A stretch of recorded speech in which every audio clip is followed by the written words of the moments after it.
E aí você fala na questão de o que a escola poderia fazer para poder ajudar.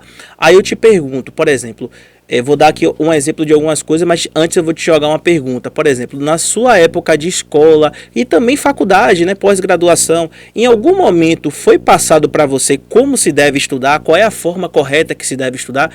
Me conte um pouquinho das suas experiências, como você teve com o estudo, se você, em algum momento isso aconteceu contigo. Não.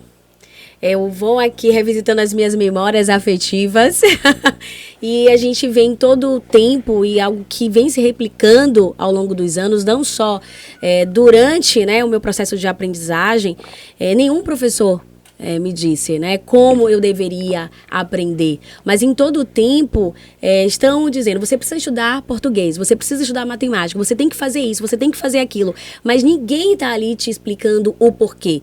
E o interessante, Vinícius, é que isso também acontece no ambiente familiar.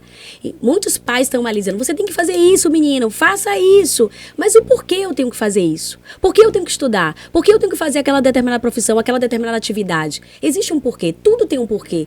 E isso não é passado, isso não é ensinado. E quando a gente entende o porquê, um porquê supera qualquer como já dizia Viktor Frankl. Então, a gente precisa entender a essência da coisa e como aprender muda todo o processo de aprendizagem, tá? E o estímulo também é outro. Perfeito, Ana, perfeita a sua fala. Então, assim, a sua experiência eu acredito, de 99% das pessoas que já tiveram experiência com o ensino.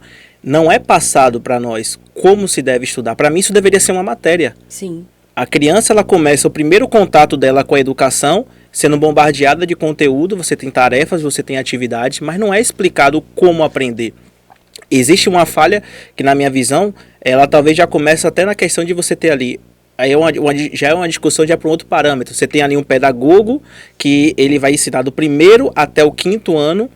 Uma mesma pessoa vai ensinar várias disciplinas. E aí você tem, por exemplo, língua portuguesa e você tem matemática, que são as disciplinas mãe. A forma de estudar matemática é completamente diferente da forma de você estudar língua portuguesa. E as crianças não sabem qual é a diferença, porque para ela é apenas ouvir a aula, estudar o conteúdo, fazer a atividade e ponto final. E o que acontece na maioria das vezes, né, como educador, acompanhando, conversando com vários pais, eu vejo muito assim que muitos alunos, eles têm um comportamento errado perante o estudo, ele vai levando a vida escolar dele dessa forma, o pai está achando que está tudo ok, que está tudo mil maravilhas, porque a nota da escola está tirando 8, 9, 10, e muitas vezes a escola está camuflando muitas deficiências que ele está tendo. O que ele realmente está sabendo está distante do que é a nota dele. Ou então, ele até está conseguindo compreender aqueles conteúdos de uma forma positiva. Mas quando chegar alguns conteúdos que já vai ter um grau de dificuldade maior, essa forma, às vezes, de querer resolver de cabeça, né? Eu vou resolvendo ali tudo rápido, de forma rápida, objetiva. Isso, às vezes, prejudica ele lá na frente, quando ele precisar realmente de distribuir os cálculos, fazer tudo de forma organizada, ele não conseguir fazer, porque ele já teve um padrão de estudo que já está completamente errado na questão do que seria o certo a fazer. E os pais, muitas das vezes, não sabem que aquilo que o filho está fazendo é algo errado. E isso a gente vai estar trazendo, né?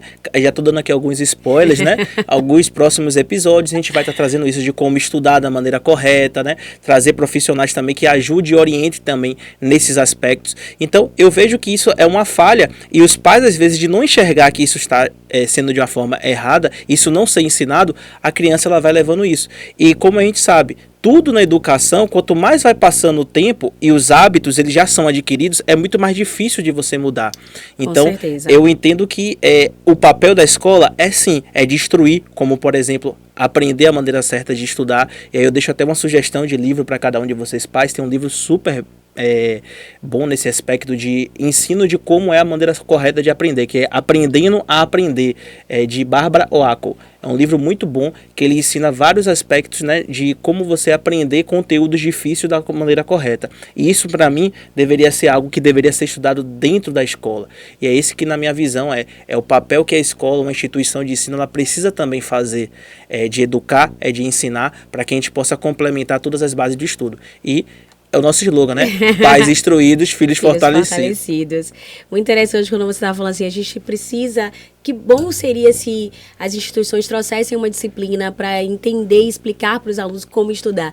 E aí, eu olhando para, né, minhas experiências, nossa, se eu tivesse uma disciplina dessa, com certeza, minha intimidade com as exatas, com a disciplina de exatas, seria outra. Mas é isso, cada um com sua expertise, com o seu diferencial e potencial. Mas, com certeza, é um ganho significativo para todos, né?